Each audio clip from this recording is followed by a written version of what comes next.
Hello, good morning and welcome back to the garden. Today we're going to be doing some modifications and hopefully improvements to our no-dig growing area that you can see behind me, because we have finally tracked down somewhere where we can get bulk deliveries of bark and compost, and so we're going to be doing a bit of a garden refresh over the next few days. It's currently the end of April and we've had a wonderful spring, although a very dry spring. Things are growing on really nicely in the garden. We've even got our first tomato, which is kind of crazy but also kind of cool. So let me show you what we're going to be doing today. So over the last couple of years we've built up these 7 no-dig beds.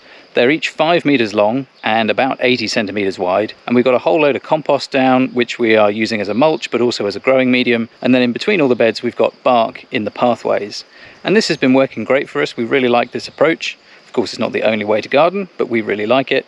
But one thing that we don't like so much is the boundary between the bed and the path gets a little bit blurred, and the bark kind of gets kicked around a little bit, either when we're in the garden weeding, when the cats are in the garden using it as their public convenience. And so today we're going to experiment with building some edging for the beds. And the reason I say experiment is because we're not sure if it's going to work, we're not sure if we're going to like it, but we're going to give it a go anyway. So we're essentially going to build some small wooden frames about 10 centimeters high around each of the beds. We're probably going to start with 1 or 2 and then see how we go with that. And there's a lot of pros and cons to doing something like this, which maybe we will discuss as we go through the process, but that is what we're going to do up here. And then down here at the bottom of the garden, we've got our asparagus bed, which we planted last year, and we've had loads of new growth this year, which is really cool. In fact, I probably need to go and support some of the spears because they're getting very tall and quite unwieldy. And then next to the asparagus, we put in a bunch of small beds where we've grown things like cabbages, cauliflowers, courgettes, squash, pumpkin,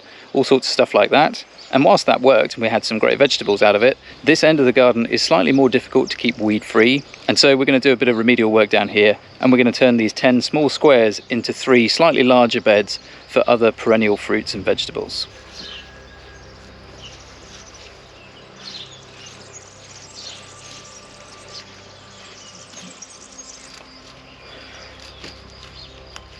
There we go.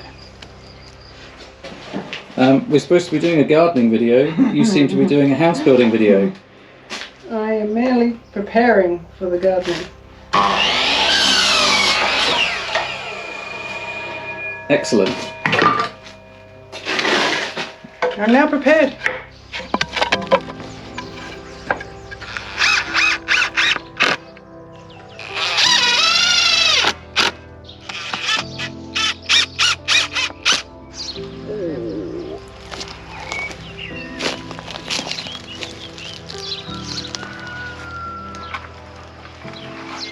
See, did you get any potatoes?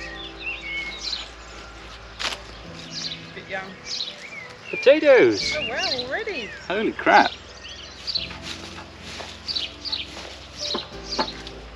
So just watch the potato leaves, just want to try and go... No, other way around. Yeah, I'm like doing that. Oh, I see, yeah. Shuffling back towards you, yeah, that's it. Let me save this potato leaves.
Alrighty, we have got 2 bed frames in, and I think it looks quite nice. It certainly helps to show where the bed is and where the path is. Before it was just one big brown blurry mess.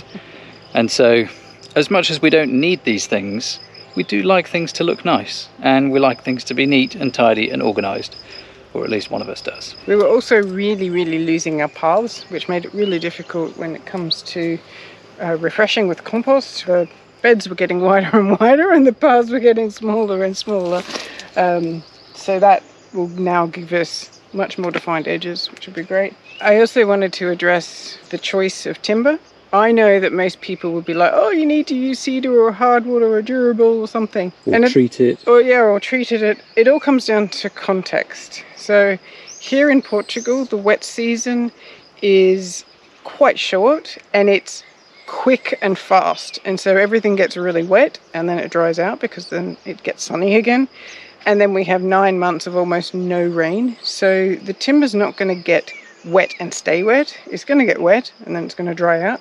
Also, we have drip irrigation, so we're not wetting the timber when we're watering. And this timber is, I mean, it's not very durable, like that's true, but it's very available and it's very affordable. It's kind of like pellet wood.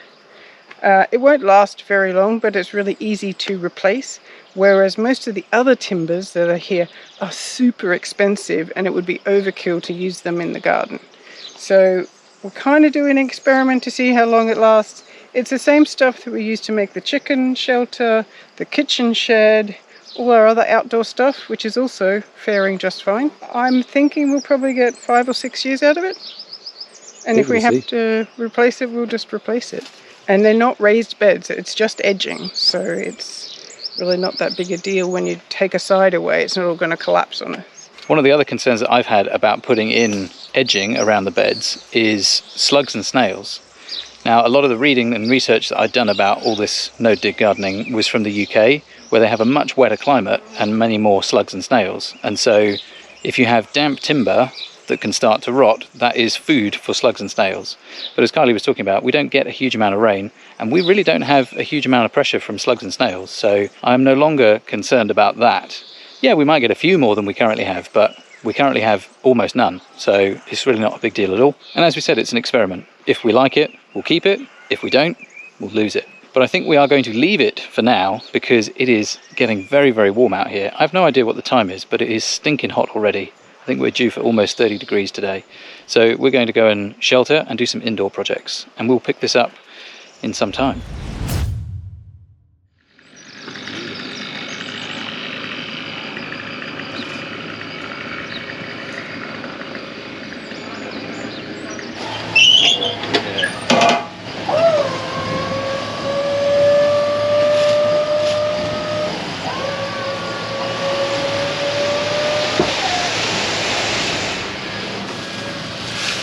Lovely. Oh, that's nice, isn't it? That's a lot better than ours. A lot better than ours. Yeah. Good. So he's coming back and I've asked him to get 3 cubic meters of bark. Okay. I still don't think that's not enough. No, it won't be, but it's a good start. He hasn't got much, so. Okay. So get some now and then get some in a couple of weeks or something. Yeah. Okay, cool.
Yeah.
on the cardboard to the logs, and after we've trimmed it all, we put the black tape down, half down under the logs again, so it's overlapping the cardboard. Yes.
I bet you wanted to get it finished, didn't you? Yes. I'm hoping the rain will ease up in 30 seconds and I can go and finish it.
Looks nice, huh? Yes, and not finished. Almost finished. Almost out of bark as well. So the only thing left is this top strip along here, which I need to clear cardboard and then bark. And then I would call it done for this year. Oh, it's hot.